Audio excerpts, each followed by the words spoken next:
Hyundai has finally produced a small SUV, somewhat late into a crowded market segment. But it is not alone. Toyota has only recently put its CHR into the market. Toyota tried very hard to make their CHR very distinctive, and now the Hyundai Kona is not without its strong design features. Kevin Kang, the creative manager for Hyundai Design in North America, came out to Australia for the launch into this market. And he gave us some background on the thinking behind some of the more significant design features.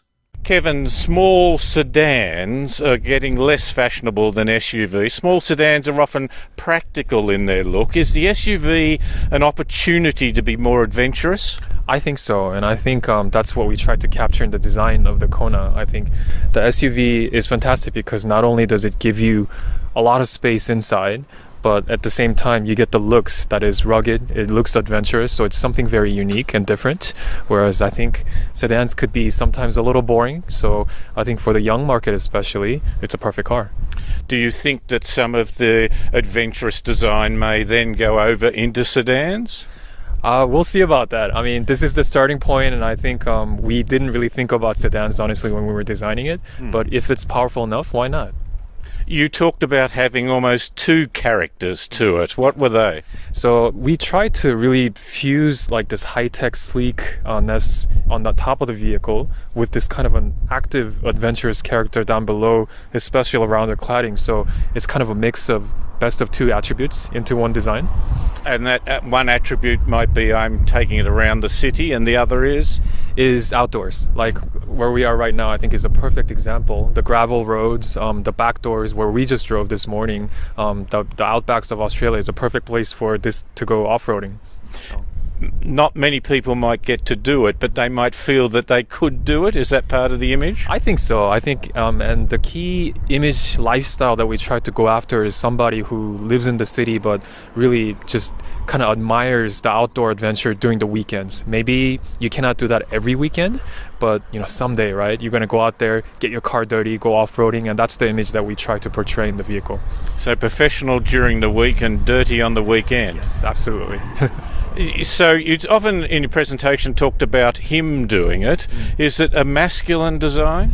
I think in any SUV, it should come across as kind of a rugged, tough, I wouldn't say exactly masculine in design, but you need to capture the SUV-ness to the design itself, and that's very important. And I think that's something that is universally appealing both for males and females. So this is the look we try to go after. In some ways, it's good that the feminine approach isn't soft and fluffy. It can be as adventurous as the male approach is now merged into one. Yeah, I think so. And I think but I think the most important thing, like I say again, is when you're designing an SUV, there's a certain look that you have to capture. And I think you have to keep in mind that if you just go after soft and kind of a petite look, that it may not work for an SUV design. So, yeah. The colours have to be bold, I think. Yeah, absolutely. High contrast. Yeah, some are particularly bold. Yeah. This acid yellow, do you think many will take that, or is it a hero colour? I think this is, this is my favorite colour, by the way, the acid yellow, and first and foremost because it is unique, and when you see one drive by, it's an image that you just don't forget. So I think it's better than staying vanilla and being black or white all the time, but this colour, looking at it right now, it's fantastic. So. You have some Asian heritage, a great American accent. Is that a metaphor for the modern company that it crosses a lot of cultures? Yeah, I think it helps to be diverse, and I think it helps to understand different cultures. And I think what's really great is for me to be here in Australia and understand the Australian market also is, I think, fantastic for the world of design, because the more you see the world out there, the more you can cater towards certain markets. So I'm hoping that my diverse background helps designing. Are the markets significantly different? Is it a compromise to try and get one design to fit all? In this particular case, we didn't do that. I think we tried to be bold, and we really weren't trying to be so careful in designing. We just wanted something that is just out there and really just iconic. Let's have a look at a bit of the car. Most clearly from the front is the lights. You're making a very distinct note in that regard? Yes. So this is what we call the composite lights, and what you see is the main driving lights that are incorporated into the fender below, and the DRL is the driving lamp is situated on top, and it has this kind of a thin, sinister look to it, which adds to the modernness of the vehicle. Sinister, that's a strong word. Yeah, sinister. And I think it gives it character. You know, if you make a car a little too lazy in the looks, you know, I don't think people will get excited by it. So when you look at it, you know, it looks eager, and that's the character we try to capture.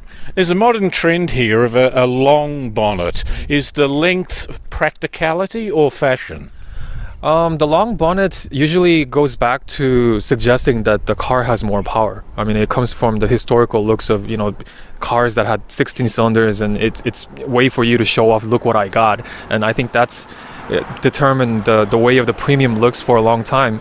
But we didn't really focus on the long hood for this one, honestly. Our focus more was the stance, the width of the wheels, the way it sits, the short front and rear overhangs. That was more of the priority in designing this vehicle. The line of the bonnet starts quite high, but it seems to, or appears to, almost bulge a little and then slope down. Yes. That's a modern styling approach? I think what it does is suggest power. You know, it shows off that it has muscles underneath, and sometimes we refer to it as a power bulge to actually get across that feeling of, you know, look what's inside and look what's underneath the bonnet. I think that's the emotion we try to capture. The Kia Stinger, I think, has a little of it. The Porsche Panamera even has a bit. Yes. Mm-hmm. Yeah, so they must be right. Yeah, absolutely. The over the front wheel, a very prominent bulge. Yes. And that's very important. And what it does is it, again, helps to capture the stance of the vehicle. It's an SUV and it has to sit right. You don't want the wheels to be too much inboard of the vehicle because it'll look unstable. But this car, when you look at it from far away, it sits like a proper, like you know, as if an animal is just ready to leap forward. That's the gesture we try to capture. Almost like big, powerful legs. Yes, exactly, absolutely. And the muscles you can see are concentrated right above the wheels, right above the rear wheels. These really powerful haunches really emphasize the strength of the vehicle. A strong character line down here. Yes, this is the feature line, and you can see a very muscular body section as well. And what this does is, I was explaining to you in the morning, is it looks like the car launches forward. This direction of the line is accelerated so that it looks like a very dynamic character. Towards the back, just the C-pillar, if you'd like to walk back this way. This C-pillar faces forward, distinctive. Yeah, very distinctive. And this is a very special part of the car. We call it the shark fin pillar. And usually you see treatments that are, you know, the same body color running into the roof like that. And that's the typical way to do it. But we wanted to do something new. And we wanted to break this up by reversing the direction of the wing and making it look like a reverse shark fin, which I think is very, very special. Two-tone? Mm-hmm. Two-tone, absolutely. So this is a feature we tried to fight for right from the beginning when we were sketching.